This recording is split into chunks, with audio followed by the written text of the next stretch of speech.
Good day, everyone. Welcome to this special partnership call. I'm Michael Bille, business developer at Mintlayer, and today we'll discuss the new Mintlayer Incubator Program initiative. So today I'm joined by the partners behind this initiative. We have Rich, who is the CEO of Launchpool Labs, and we have Dom, who is the CEO of Agency. Welcome to the call, guys, gentlemen. Hi, Michael. Nice to be here. Thank you for inviting us. Yep, great to be here. Looking forward to this. Oh, sounds good. I'm very excited about this call. As mentioned, we'll discuss the Incubator Program, which is completely new initiative here at the Mintlayer, where the goal is to assist and help early stage projects to launch and develop their DeFi products on Mintlayer. And again, just like the partnership behind this Incubator Program are between like Mintlayer and RBB Labs and also the Launchpool Labs, who like can guide the startup from ideation and prototype to building a MVP. And we also have Agency, who is like a Web3 marketing company, who have like the strategic and creative marketing specialist to raise awareness and connection to the communities, which is a really important factor in any startups. So yeah, that's kind of the very brief introduction to the teams behind this incubator program. But yeah, before we diving into what exactly the incubator program is about, I would love to hear like your background about to joining the crypto space. So Rich, let's start with your crypto story. How did you get involved with the crypto and Web3 and Bitcoin? Yeah, okay. So I first got into crypto roundabout, it's a long time ago now, kind of 2014, 15, I think it was. I know that my first kind of experience, I think I kind of bought the top of a cycle in kind of 2014. Everybody does. yeah, and then kind of just, I interested in Bitcoin and I loved it. I loved the idea of it. But during that bear market, there was a kind of SegWit wars and there's a kind of bit of negativity around Bitcoin, and that kind of tested my patience somewhat, and I kind of lost a little bit of interest in Bitcoin and stuff. And then I just kind of held, and then eventually as we got through to kind of 16, 17, there was another run, and the war, there was the Bitcoin fork, of course, which resulted in the different Bcash of Bitcoin and then BSV as well. Obviously stayed true to the sided with the true Bitcoin, as it were, and just continued to follow the industry since then, and all of its innovation since then as well, right up until kind of 2017. I got the opportunity to work full time in crypto in Web3. I started off as the director of projects for a investment fund based in the UK. So I would essentially just read white papers all day long, interview projects, talk to those projects, find out where their strengths lay, where their weaknesses were, and then on that basis write reports that were then given to the managing partners of the investment fund to kind of deliberate on before they invested in a project. Awesome. So I've not finished yet. And then from that, I did that until I think probably 2021. And it's a story we can kind of go into in a little bit more detail perhaps later on. But that's when I moved over to Launchpool round about that time. Yeah, thank you so much for that. And yeah, it's super exciting to hear like stories from the 2014 and 15 and the block size war and everything's going on with Bitcoin. And again, like today we see something similar regarding to the ordinals and everything, but we can discuss that later on as well. So super interesting to hear that, Rich. Thank you for sharing. How about you, Dom? How did you get involved with the crypto space? I was a little bit later to the party than Rich. I mean, my background's in product development and product marketing. And I'm old enough, unfortunately, to have ridden the waves of Web 1 and Web 2.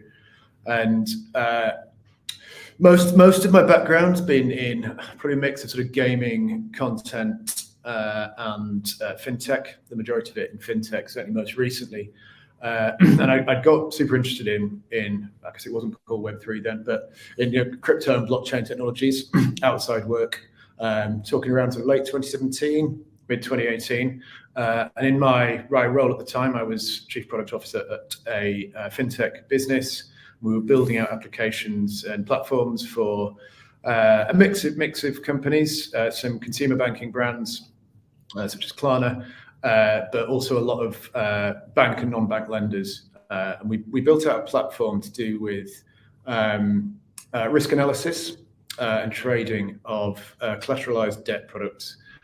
And that kind of, I guess at that point, my interest, my outside work interest in blockchain and crypto and what I was doing at work kind of converged, and we ended up building proof of concept private blockchain application for trading assets such as that.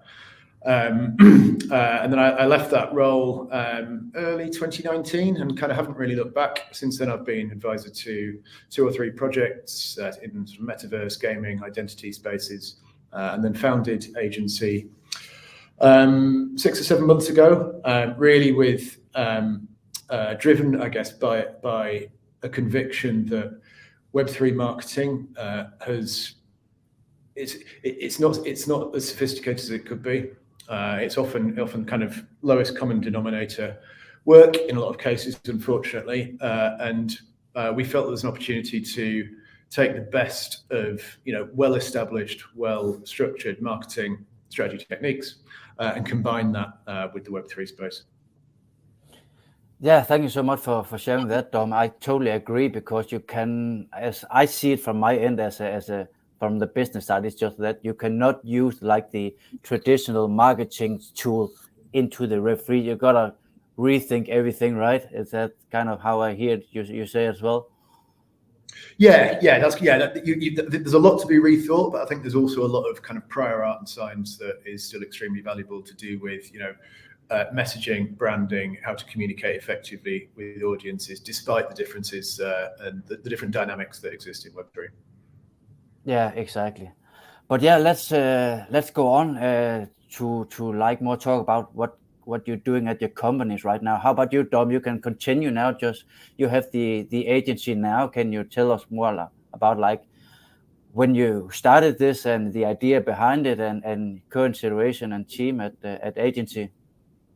Sure. So we founded the business mid last year, 2022, towards the late summer.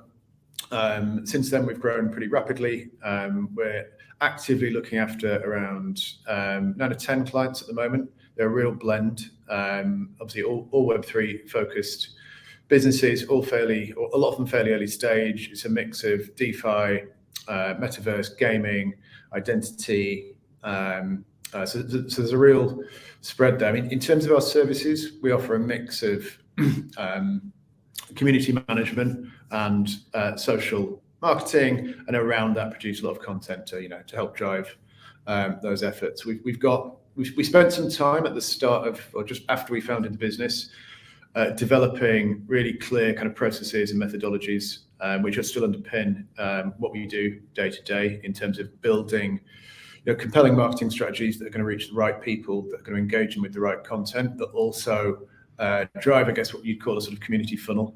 So capturing mind share and driving those people into a community, and then encouraging them and supporting them to participate actively in that community and helping build value for the projects in that way. Yeah, that's really good, and that is exactly what skills we need at like the incubator program, because all startups gonna have these issues, and it's super hard to require to get these communities that we see the big players out there in Web3 already have now, but it takes some hard work and strategy to actually get that far. It does. That starting point for any community is a really critical point in terms of how what's the sort of spark that sets that off? How do you seed the right kind of content, the right kind of things that are going to interest people at the start, but then there's separate challenges in managing that over time and evolving the community, because you can't stand still. The mix of your community members is going to change. They're going to want to participate in different ways, so you've got to manage that quite carefully and stay very, very close to it day to day. Yeah, that's good to hear. Totally agree, and that's why we are also happy to have you on board the incubator program here. Now, Rich, you mentioned before you start working at a crypto fund in the early days. Can you tell us about how and when did you start working with Launchpool, founded Launchpool? Yeah, so it's funny how things or lives in Web3 tend to run around the cycles of Web3 itself. So I kind of joined the fund at the top of the 2017 cycle, and then worked with them through 2018 and 19. And then I think we got to kind of the end of 2019, and I'm just trying to think through the timeline here. But yeah, we got towards the end of the year, and the market was such, and the projects we were seeing, we could see, the halving had happened a few months before, 6 months before, and we were kind of seeing, the market pick up in the start of the next cycle. And at the fund, we kind of thought, this is a good time to launch a project and do our own instead of just backing other people. We thought we had some skills in house, and so we decided to launch our own project. And the Launchpool itself came about through there was a kind of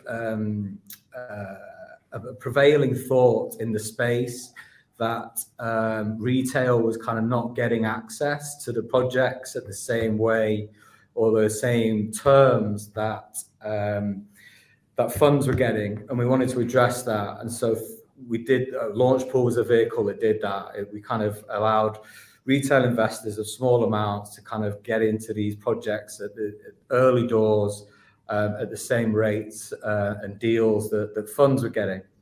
And so we built that out, and it became, I kind of headed that up, I suppose, internally. And then it got to the point where, it was its own thing, and we spun it out from the fund and let it stand on its own. And then I worked on that probably for the kind of, I'm still working on it today, but it kind of, again, it followed its cycles, and there was a few things that we could have done better, I think. And so we're just kind of rebuilding in the background now and thinking about how we do things better for the future. And that's what our focus is on. And during that time also, we kind of realized that there was another need not being met, which was, really early stage projects and helping them get to the later stage project to get more funding at a later stage. And that's how the Launchpool Labs Incubator was born.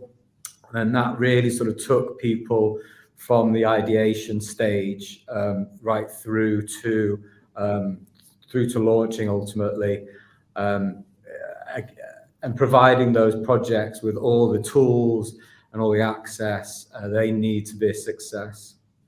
And I suppose through that journey, through working with lots of different projects, often the area they fell down upon was kind of marketing and strategic thinking in terms of community building and getting that kind of 0 to 1 as some people talk about. So on that journey, I met Dom, and he was clearly very talented at that particular area of a business cycle or a business's life cycle. So we kind of talked at length about how we might do these things, and out of that spun out agency. And so and then it felt like a natural fit for agency and Launchpool Labs to work together, and again a natural fit with one of the best projects, we've seen and worked with Mintlayer. We wanted to work with you guys. So when the opportunity arose to do that and work on an incubator with you guys, obviously we jumped at the chance. So we're very happy to be here and very happy to be partnering with you guys. Yeah, that's right. That's right, Rich. We also had Mintlayer had incubator launchpad. We used Launchpool at your house. So yeah, that was great experience as well. But yeah, let's jump on now to the incubator part, like how everything works. As mentioned, the incubator program is for the early stage startups who want to build on Mintlayer. And then how it basically work by step is like the following. Like they gotta send an application to join the incubator program from the Mintlayer website. And in that application, it's really good to have some documentation about their early stage project. It could be like a pitch deck, a white paper, a user guide with demographic and architecture documents, and also like financial projection about the project or anything. Now both of you have like good experience with early stage project. Is there anything you want to say which is like the most important thing to put on the documentation when they're gonna send in the application? Yeah, I mean, if I could take that one first, I suppose. For me, I mean, I always like to start with the kind of pitch deck, because that kind of easily tells me the key points that I need to know, which is what kind of problem is the project providing a solution to. That's ultimately what it comes down to. Whether that's a game, or whether that's a DeFi project, there's always something that it's got to do, and it's got to set out clearly what its aim is, and then you can kind of work back from that. So if in the project it ticks the boxes, and that's the product fit is there, the team and the experience is there, the problem solution is there, for all those and the roadmap and the viability and the strategy around that. If those boxes are ticked, then we can kind of move on to stage 2, which is delving a little bit more deeply. So in the initial stage, in documentation stage, I would the more documentation, the better. I think some documentation is really hard to provide, such as financials. That is, I've never seen a software project run on time and to budget. I just don't think it really happens. I would love to see one, and hopefully we will do it in there. Yeah, but budget and timeline are just like the two most variable thing, right? It's so hard to predict, and it's really difficult. But as being founders and seeing lots of projects, we're very sort of amenable to that. Understand how difficult that is to get right. But as long as, and this kind of comes on to the other aspect, as long as the team is right, that's the most important thing. Certainly in the labs projects we've had a Launchpool already. What's so pleasing to see is during this bear market, lots of cutbacks have had to be made because the budgets aren't there and the runway has to last. And to see all those projects kind of buckle down and just build through this bear market, so that when funding comes back and when the cycle returns, they're in the best place possible to launch their projects. And I think every single project there is still going, is still building, and it's great to see.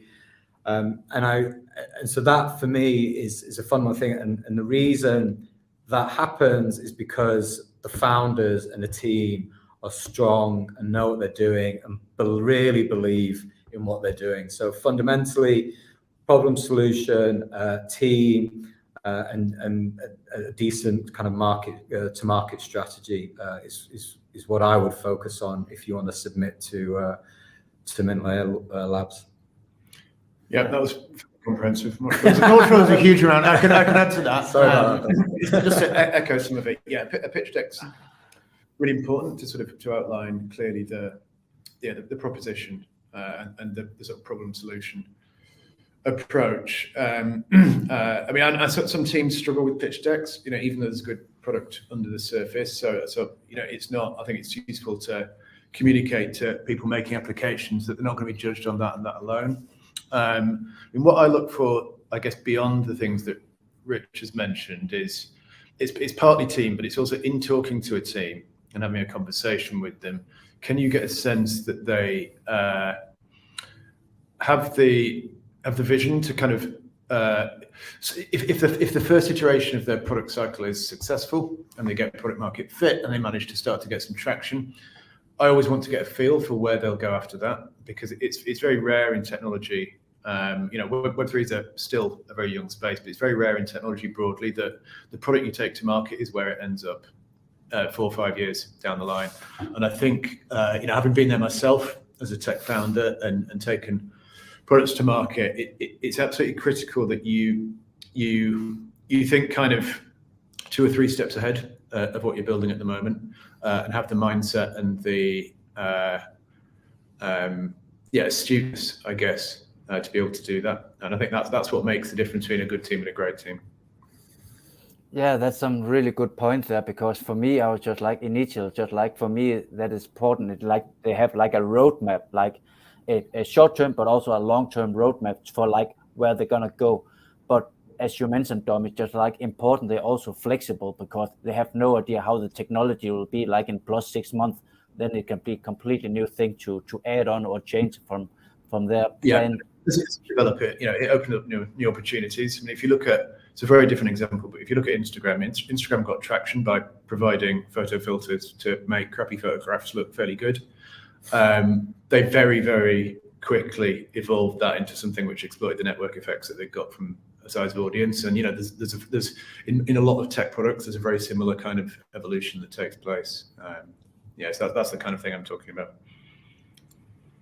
Yeah, that's really good. But yeah, that's kind of now going back to the steps on how to send the application. That like 1, go to our website.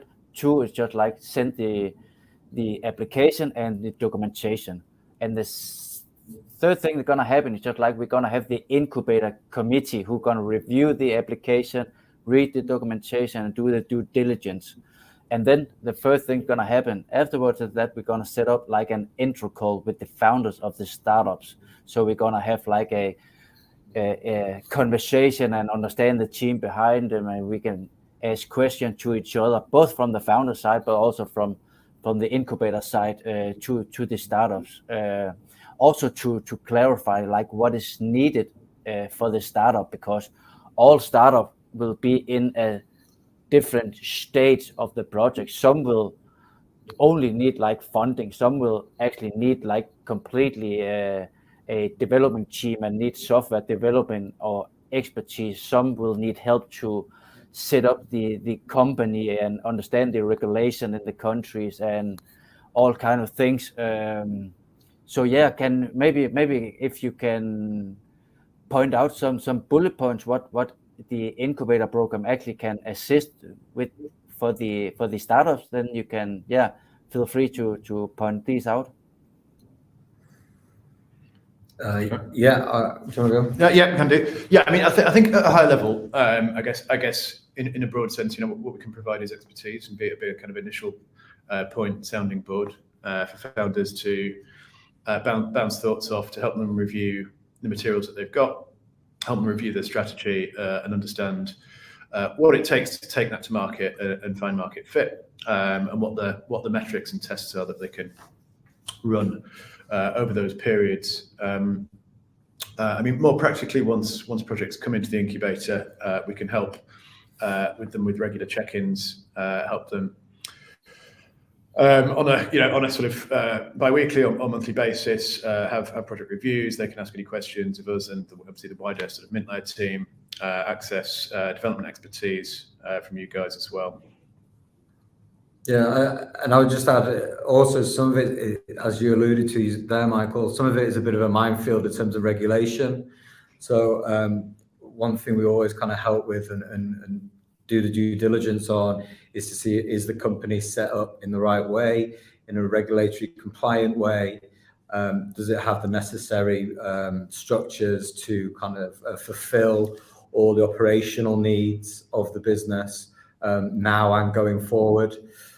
So that's kind of critical. And in my experience, most founders haven't, or usually haven't done anything in the Web3 space before and dealt with the regulations around token issuance, NFT issuance, that kind of thing. So it's often, it's kind of reassuring, I find, for ourselves and particularly for the founders to know what they can and can't do and how they should do it in terms of compliance. That's a big kind of box to tick in the beginning of the process.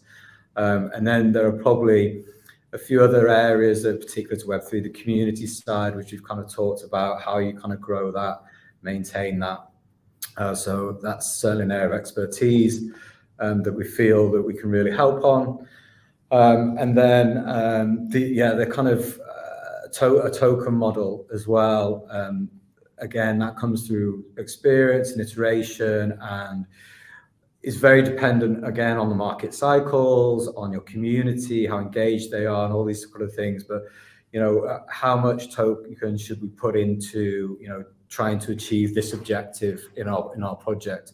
What is it? What are the token sinks? How do we kind of make sure that we're giving the best value to where we want to accrue value to that token?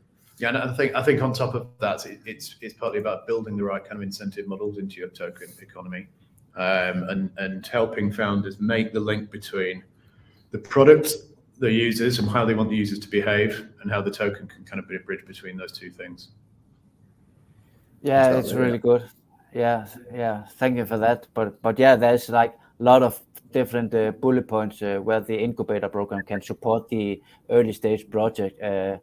Funding, software development, legal advisory, business model creation, and tokenomics and mapping hereof, as you just explained, really important as well for all the Web3 projects. And of course, marketing and community growth through the agency as well. And also just like to find and locate talent to join the startup as well. That's like different things, and overall also just like the expertise, and both of you have a huge network as well within the Web3 space as well. So all startups can have use of this one as well.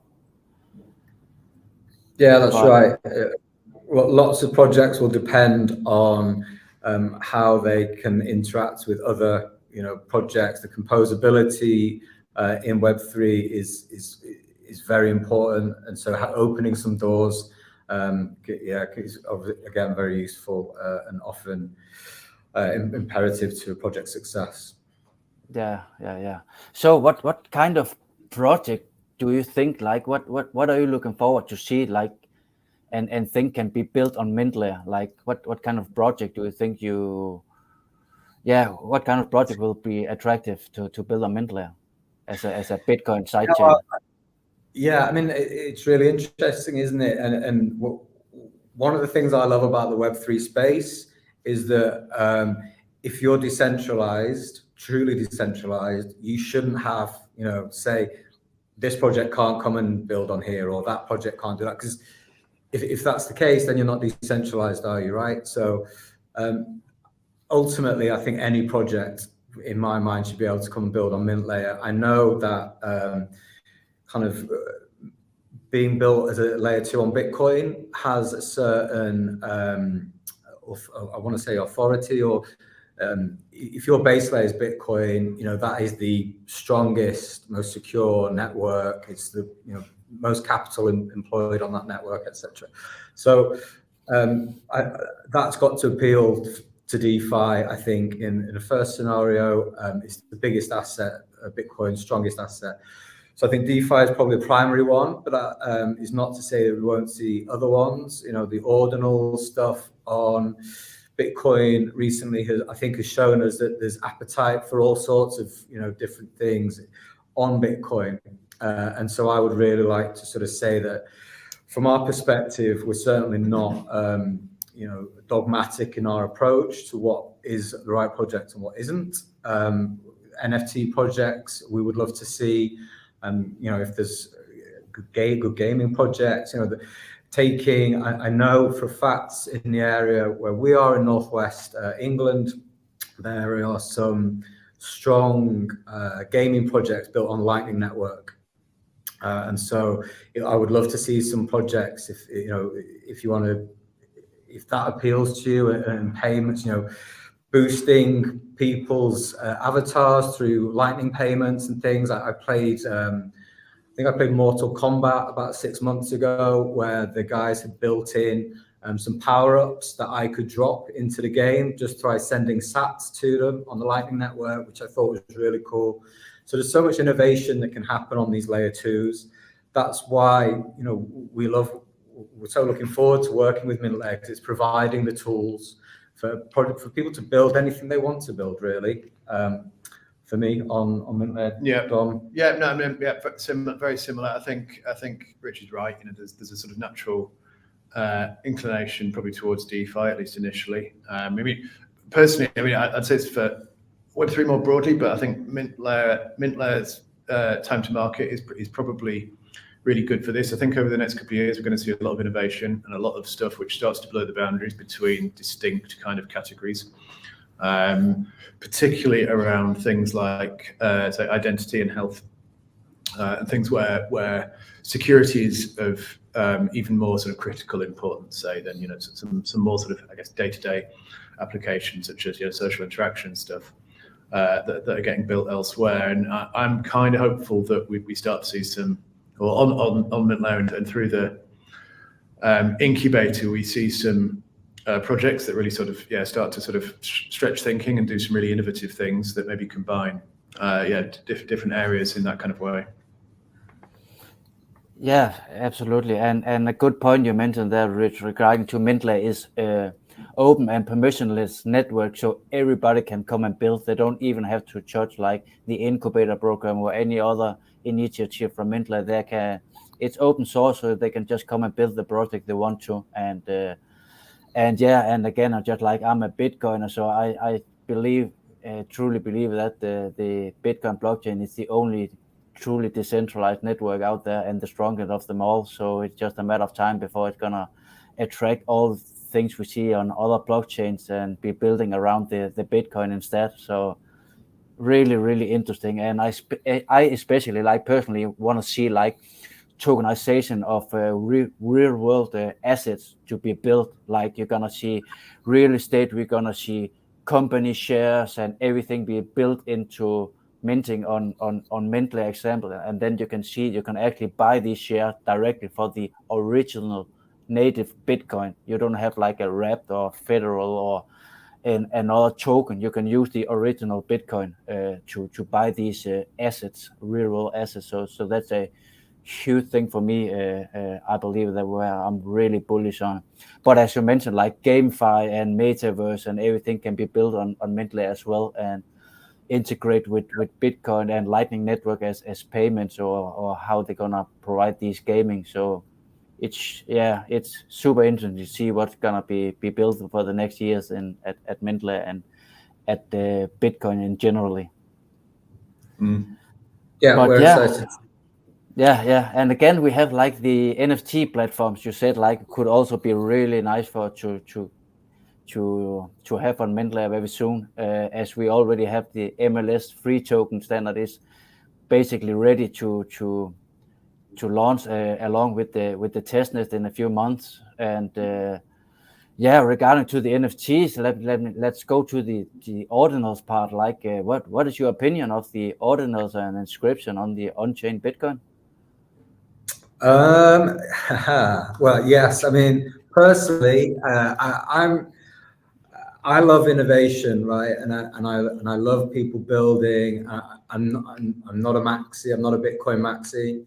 I believe in a multi-chain world, and so for me, I loved ordinals. I thought it was innovative tech. I think it's fun. I think it's bringing back lots of interesting things to Bitcoin. Bitcoin was great at what it does, and I think there are many maxis that would just love it to stay that way. But personally, there is there is an outstanding debate in Bitcoin as the reward goes down every halving. I know price goes up, but essentially, if we all think Bitcoin is here to stay, the block reward will stop, and income will come from transactions purely. And so it's how does that model work? I don't think it's a long way off, so perhaps the conversation doesn't need to happen yet, and I think that's probably why it's not talked about more. But there are that transactional value needs to support a huge network. Proof of work needs to be subsidized through these transactions. So for me, Ordinals showed us that perhaps the block space on Bitcoin is finite. It can get used up, even if perhaps Bitcoiners don't want it to get used up in a certain way. Someone can come along and use it, right? So for me, it seems natural then that you should have a layer 2 that takes care of and offers people the tools and the chance to innovate on top of the Bitcoin network. And Mintlayer does that, and I think NFTs can exist on Bitcoin on layer 2. And the whole Ordinals thing I thought was fantastic. I love to see it, and I think it's kind of exciting for layer 2s, right? Because it shows that Bitcoin can do other stuff, and there is a need for layer 2s on Bitcoin, because if they're not there, then people can kind of, it just lessens the innovation. And if there is any innovation on Bitcoin, it gets too expensive. So, yeah. Yeah, no, same. I love innovation. I mean, I mentioned before that I've been through the cycles of Web 1 and Web 2, and both those phases in sort of technology evolution and Web 3 are just characterized by people experimenting and just sort of huge leaps of sort of creativity and people mashing things together and kind of seeing what happens. So I've been watching the whole Ordinal thing kind of play out just with fascination to kind of see Have you got where it goes. Well, kind of. I got a Megapunk the other day, which was sold on ETH, and they're treating that as a proof of purchase token, the Ethereum version of it. And through the course of this week, I think, in fact, over the last week or so, I think they've been doing the inscriptions. So in the next 24, 48 hours or so, then I think I get the choice to move that from an Ordinal vault directly onto the Bitcoin network if I want to. So that was kind of why I picked that up, because I just wanted to use it as a mechanism for sort of learning more and getting closer to some of this activity. But yeah, very, very, very much agree with what Rich said. However Ordinals play out, there is a need, excuse me, to have that smart contract layer on top of the Bitcoin network that takes all the advantages of Bitcoin, but also provides that additional layer of sort of flexibility and utility to complement it. Yeah, that's really good input you come with there. I tend to agree on that one. And as I see it, just like this, the Ordinal thing just shows us that there is a need, a request for actually having NFTs and art and all kind of things coming to the Bitcoin. So that's why we see an inflow from Ethereum to Bitcoin with Ordinals. But will this mean, like, do you think like later on, like is this just going down from Ethereum from here regarding to NFT and projects and everything? Everything going to be built up around the Ordinals and Bitcoin sidechains like Mintlayer? Tricky question, I know. Okay, like Rich, I'm a believer in a multi-chain future, and I think we're kind of at the end of that, maybe partway into the sort of second wave, but certainly under the first wave of NFTs, and we're probably about to see another wave of kind of innovation and use cases for them, partly in ways that you mentioned before in terms of tokenizing real world assets, but I suspect it'll go much further than that, and we'll start to see NFTs used for hundreds of different use cases. You can imagine, when you buy something from a store, there's no reason why the receipt couldn't be an NFT, and then that gives you a much more interesting connection to a retailer, for example. So I think I think ordinals are super interesting, and they will remain super interesting, and it's going to be cool to see how they develop. But I suspect they'll end up fulfilling a certain function, and layer 2s, Bitcoin layer 2s like Mintlayer will fulfill other use cases. Ethereum will still have a place, as I'm sure will with other chains that are, say, more gaming focused, for example. Yeah, that's really good. And again, just as I see it, all this just means that people are willing to buy NFT with Bitcoin, and that's a huge bullish case for Mintlayer, because that's exactly what we can do here, like mint NFTs and other tokens, and do the atomic swaps directly with the original native Bitcoin, and that's a huge thing and new thing in the space to see. So I'm super bullish on that one. Yeah, perhaps multi-layer NFTs that sit partly on Bitcoin and partly on Mintlayer. There's probably some really interesting use cases that could be around that. Exactly, because then we can also build complicated smart contracts around this as well. So it's going to be super interesting to see all the things going to be built, because I don't think we even imagine like what can be built yet with Bitcoin and with Mintlayer and all those things. It's just like we are still early. I'm gonna, like, in 5-10 years, we'll just look back and say, holy shit, what happened?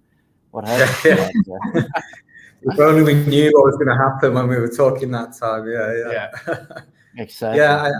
I just agree again, and go back to your point about real world assets. I think that is going to be huge. A big part, I think, of the next cycle, as regulation comes in and allows people to, with a surety, start putting some of these assets on the blockchain. That regulation's not really been there in any substantive form in the major economies so far, and so we've not been able to see that innovation.